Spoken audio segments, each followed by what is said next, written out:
ሰላም የዴሊ ፎረም ቤተሰቦች፣ አሜሪካና ኢራን እርስ በርስ ጥቃት ከተፈጻጸሙ በኋላ የነዳጅ ዋጋ በከፍተኛ ሁኔታ መጨመሩ ተነገረ።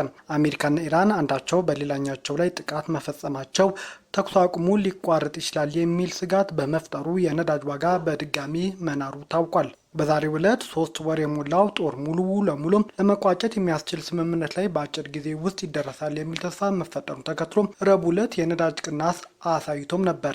አሁን ላይ ግን የነዳጅ ዋጋ በከፍተኛ ሁኔታ እያሻቀበ መምጣቱ ነው የተነገረው። ዓለም አቀፍ የነዳጅ ዋጋ በጠቋሚነት የሚወሰደው ብሬንት ድፍድፍ ነዳጅ የአንድ በርሜል ዋጋ ሐሙስ ዕለት 3.75 በመቶ ጭማሪ አሳይቶ $97.83 እንደተሸጠ ነው የተነገረው። የአሜሪካ ዌስት ቴክሳስ ኢንተርሚዲየተር ድፍድፍ ነዳጅ ዋጋን የ4 በመቶ እድገት በማሳየት በበርሜል ወደ $92.22 ማሻቀቡንም ይፋ አድርጓል። የነዳጅ ዋጋ እንዲጨምር ምክንያት የሆነው ጥቃት የተፈጸመው ቴህራንና ዋሽንግተን የጦርነቱን ለመቋጨት ንግግራቸው በቀጠሉበት ወቅት ነው። የካቲት ላይ አሜሪካና በእስራኤል ጥቃት የተከፈተባት ኢራን በምላሹ የሆርሙዝ ወሽመጥን ላለፉት 3 ወራት ዝግ አድርጋለች። ይህ ቦታ የዓለም ከፍተኛ የነዳጅ መተላለፊያ እንደሆነም ይነገራል። ጦርነቱ ከተጀመረ ጊዜ አንስቶ የዓለም የኢነርጂ ዋጋ መዋዠቅም ቀጥሏል። ከጦርነት በፊት በበርሜል $70 ይሸጥ የነበረው ብሬንት ድፍድፍ ነዳጅ አሁን $120 እየደረሰ እንደሆነም ተነግሯል።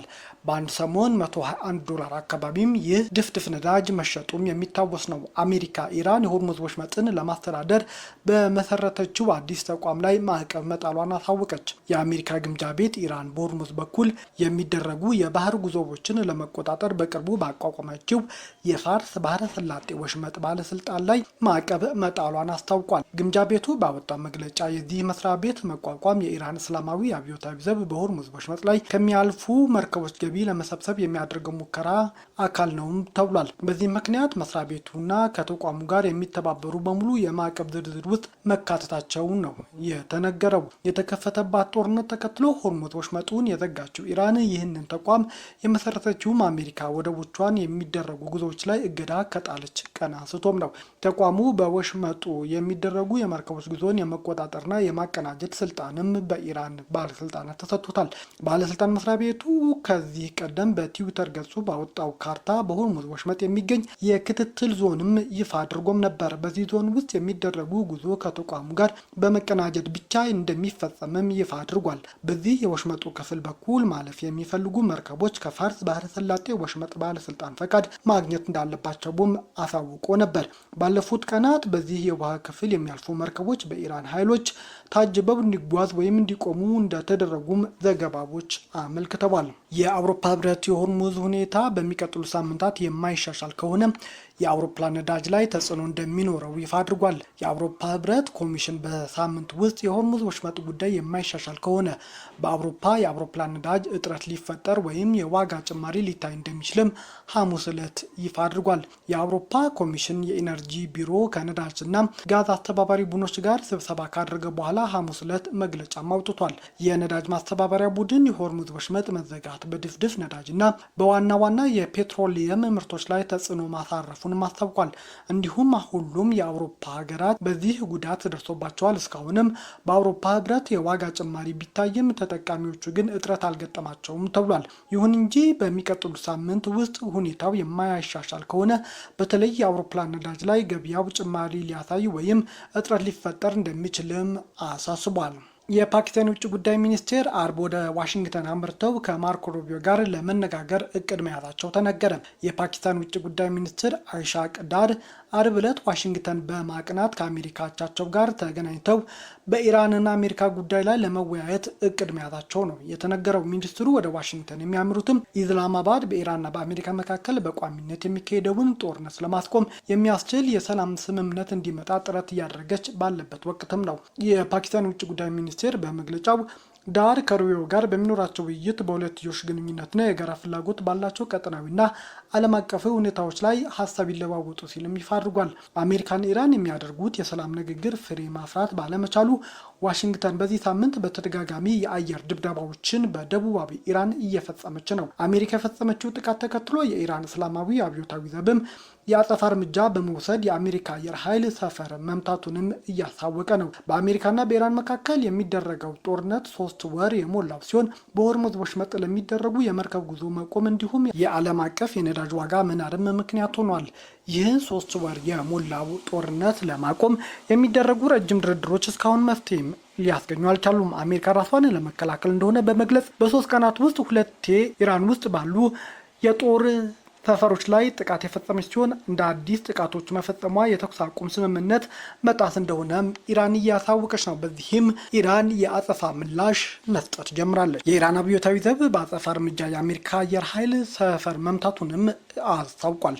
አብዮታዊ ዘቡ አሜሪካ የፈጸመችው ጥቃት ተከትሎ የኢራን እስላማዊ አብዮታዊ ዘብ ወሰድኩት ባለው የአጸፋ እርምጃ የአሜሪካ አየር ኃይል ሰፈርን መምታቱን ወቁት ብሏል። አሜሪካ ሌሊት ላይ በኢራን የወደብ ከተማ ባንዳር አባስ ውስጥ በሚገኝ የአውሮፕላን ማረፊያ አቅራቢያ ለአየርና ለባህር ኃይሏ ስጋት እንደሆኑ የገለጸቻቸውን ወታደራዊ ማዕከላት መምታቷን ማስታውቃለች። የኢራን አብዮታዊ ዘብ ጥቃቱ ምንም ጉዳት አለማድረሱን በመጥቀስ በምላሹ የአሜሪካ የወረራ ጥቃት መነሻ ነው ባለው የአየር ኃይል ሰፈር ላይ ጥቃት መፈጸሙን የኢራን ዜና ወኪል ታሲም ይዞት በወጣው መግለጫ ይፋ አድርጓል። ይህ ጥቃት የተፈጸመው ወታደራዊ ማዕከላት የት እንደሚገኙ ግን በትክክል አልተገለጸም።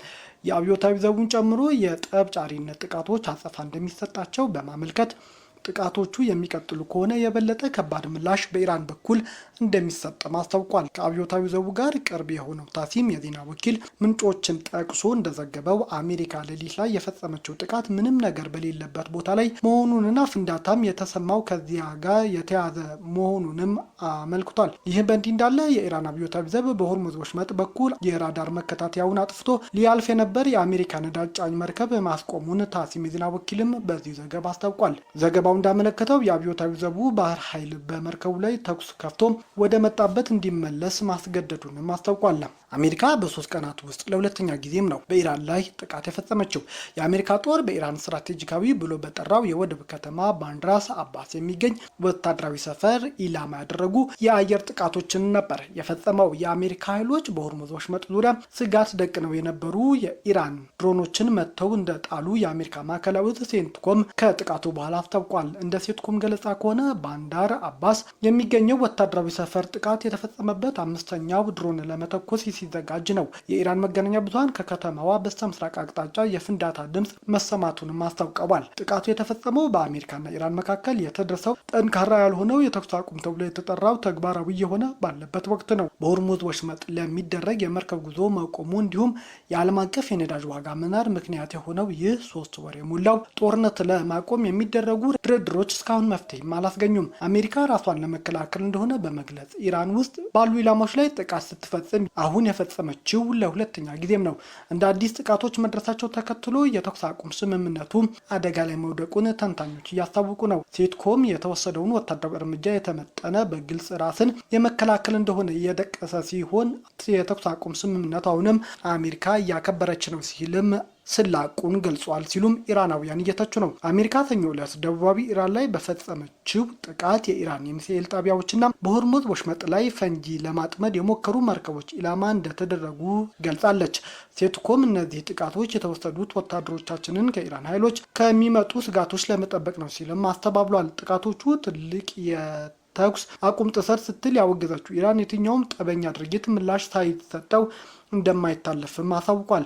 የኢራን እስላማዊ አብዮታዊ ዘብ ማክሰኞ ዕለት የአሜሪካ ድሮን መጥቶ መጣሉን እንዲሁም ወደ ኢራን የአየር ክልል የገቡ ተዋጊ ጀቶችና ድሮኖች ላይ ተኩስ መክፈቱን ገልጿል። እነዚህም እርምጃዎች የተወሰዱት መቼ እንደነበር ግን አልተጠቀሰም። ፕሬዚዳንት ዶናልድ ትራምፕ በበኩላቸው ረቡዕ ዕለት በተካሄደ የካቢኔ ስብሰባ ላይ ኢራን በንዴት እየተደራደረች ነው ሲሉም ተደምጠዋል። አክለውም በመጪው ህዳር የሚካሄደው የአጋማሽ ጊዜ የስልጣን ዘመን ምርጫ የጦርነት ስትራቴጂው ላይ ተጽዕኖ እንደማያሳድርም ተናግረዋል።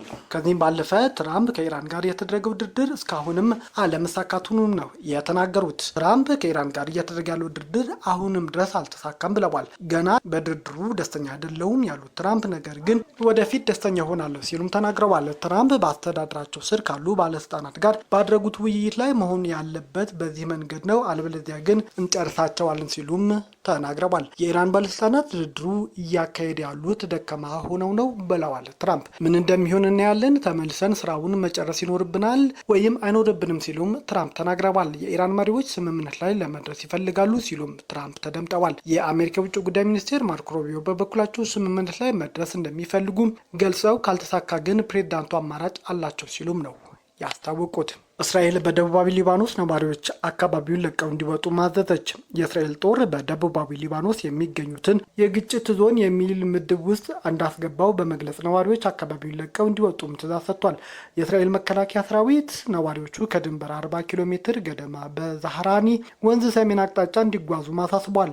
ጦሩ እጅግ ከባድ የሆነ የኃይል እርምጃ እንደሚወስድ ያስታወቀ ሲሆን ሄዝቦላ በተደጋጋሚ ተኩስ አቁሙን ጥሷል በሚልም ተከሷል። የተኩስ አቁሙ ከታወጀ ከሚያዝያው መጀመሪያ ወዲህ 14 በመቶ የሚሆኑን የሊባኖስ ግዛት ከሚሸፍነው አካባቢ ነዋሪዎች ለቀው እንዲወጡም ሲጠየቅ ይህ የመጀመሪያው ነው። ረቡዕ ዕለት እስራኤል በደቡባዊ ጣይር ከተማ ድብደባዎችን ፈጽማለች። እስራኤል የተኩስ አቁሙ ስምምነቱ በመጣስ የሚከሰው ሄዝቦላ ተዋጊዎቹ ከእስራኤል ወታደሮች ጋር መጋጨታቸውንም ተናግሯል። የረቡዕ ጥቃት የመጣቡም ሄዝቦላ በሊባኖስ ግዛት በሚገኙ ወታደሮችና በሰሜናዊ እስራኤል ንጹሃን ላይ የድሮን ጥቃት መፈጸሙን ተከትሎ ጠቅላይ ሚኒስትር ቤንያሚን ኔታንያሁ የምድር ዘመቻውን እንደሚያስፋፉ ካስታወቁ በኋላ ነው። ባለፉት 24 ሰዓት ውስጥ የእስራኤል ጦር 9 አካባቢውን ለቃችሁ ውጡ መመሪያም አውጥቷል። ይህም በእስራኤል ሊባኖስ ድንበር ግዙፍ ግጭት ይቀሰቀሳል የሚል ስጋትም እየደቀነ ሲሆን በርካታ ሰዎችም እንደሚያፈናቅልም ብዙዎች እያስጠነቀቁ ነው። ቤተሰቦቻችን ዜናዎቻችን ከወደዳችሁት ላይክ አድርጉ፣ ለሌሎች ተደራሽ እንድንሆንም ሼር አድርጉ። አዲስ የሆናችሁ ደግሞ ሰብስክራይብ በማድረግ ቤተሰብ ይሁኑ። ሰናይ ጊዜ